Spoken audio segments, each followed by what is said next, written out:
Oke, Bapak Ibu tenaga pemasar Prudential Indonesia, kembali lagi dengan JJ Pro. Apa kabar? Semoga kita semua sehat, sejahtera, diberkati Tuhan ya. Selamat pagi Bapak Ibu tenaga pemasar Prudential Indonesia. Berikut adalah COO Update edisi Januari 2021 dengan judul Kabar Gembira. Prudential Indonesia menjamin isolasi mandiri di rumah. Fasilitas bukan rumah sakit karena COVID-19. Jadi ada manfaat perawatan di rumah sakit sudah di cover baik oleh Kemenkes atau asuransi pribadi, dan untuk isolasi mandiri maka Prudential memberikan layanan tersebut. Jadi informasi ini disampaikan oleh Ibu Dian Budiani, Dr. Dian Budiani, Chief Operation and Health Officer. Jadi salam sehat dan selamat tahun baru 2021 sejalan dengan pandemi COVID-19 yang masih berlangsung dan saat ini mulai sulit pencarian tempat tidur di rumah sakit atau untuk fasilitas rawat inap. Prudential Indonesia kembali meluncurkan kebijakan untuk memastikan perlindungan yang optimal untuk nasabah dengan kasus COVID-19. Sesuai dengan yang dijelaskan pada pedoman tata laksana COVID-19 edisi 3 oleh Perhimpunan Dokter Spesialis Penyakit Dalam Indonesia (PAPDI) di Desember 2020, kasus COVID-19 bisa dibedakan menjadi 4 berdasarkan beratnya kasus: tanpa gejala, ringan, sedang, berat, dan kritis. Untuk kasus sedang, berat, kritis perlu penanganan di rumah sakit, sedangkan untuk yang ringan bisa perawatan di rumah gitu ya. Untuk kasus tanpa gejala dan ringan pada pedoman tersebut diantaranya dijelaskan sebagai berikut. Tanpa gejala, kondisi ini merupakan kondisi yang paling ringan. Pasien tidak ditemukan gejala, dapat dilakukan isolasi mandiri di rumah.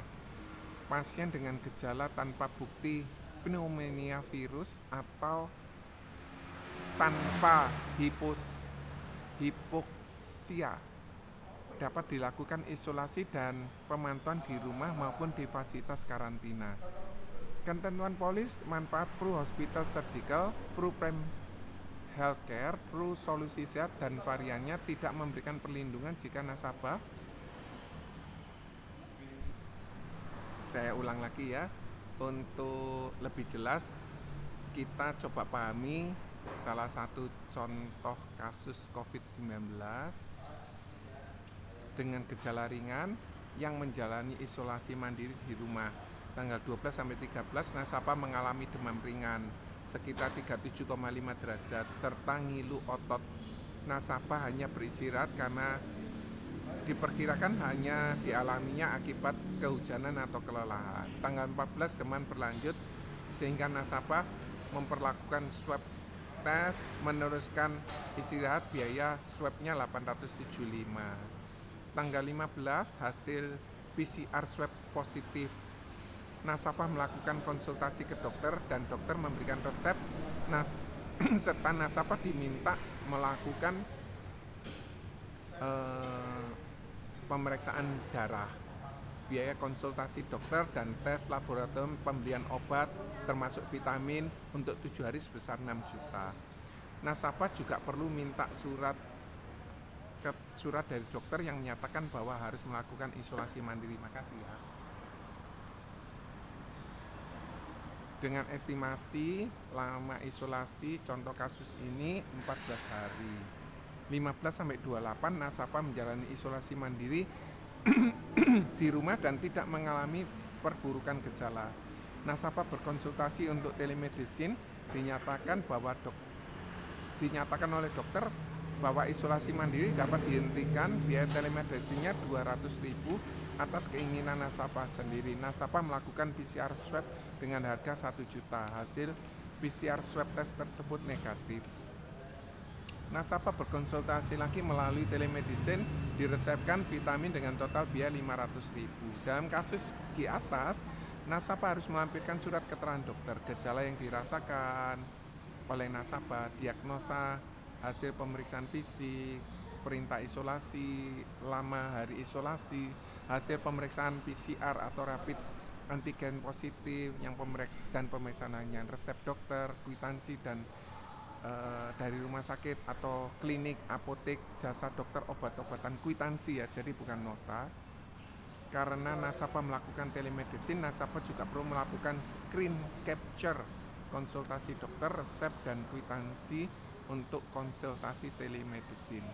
Mengacu ketentuan polisi ini, jika seluruh dokumen lengkap dan disetujui dibayarkan oleh Budensia Indonesia, maka total klaim yang dapat dibayarkan contoh tersebut biaya pengobatannya terhitung 15 Januari 7.200.000. Biaya PCR swab tanggal 14 tidak dapat dibayarkan karena AU 004 garis miring PA PLAI garis miring I garis miring 2021 berlaku sejak 15 Januari 2021 dan kebijakan ini tidak berlaku untuk perawatan sebelum dan sesudah isolasi mandiri.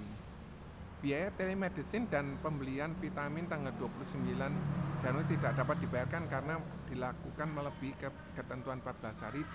Tidak ada kebijakan untuk perawatan sesudah isolasi mandiri. Perlu diingat, sesuai AU 004 garis miring PLAI garis miring 1 Romawi garis miring 2021, maksimal biaya yang dapat digunakan dijamin selama isolasi mandiri di rumah maupun fasilitas bukan rumah sakit ada 14 hari kalender. Fasilitas rumah sakit yang dimaksud di sini adalah fasilitas karantina bukan rumah sakit yang resmi ditunjuk rumah sakit maupun pemerintah. Isolasi dengan menyewa apartemen atau tempat kos tidak dapat dikategorikan sebagai fasilitas karantina. Jadi agensi update yang bisa dipakai AU 107 garis miring PLA garis miring 10 Romawi garis miring 2020, AU 110 garis miring PLA garis miring 10 garis miring 2020, AU nomor 126 garis miring PLA garis miring 12 garis miring 2020, AU 004 garis miring PLAI garis miring 1 Romawi garis miring 2020. Semoga dapat dipahami ya. Kalau mungkin Anda bingung bisa tulis di kolom chat, saya akan coba bantu jawab. Semoga bermanfaat. Terima kasih. God bless you all. Bye.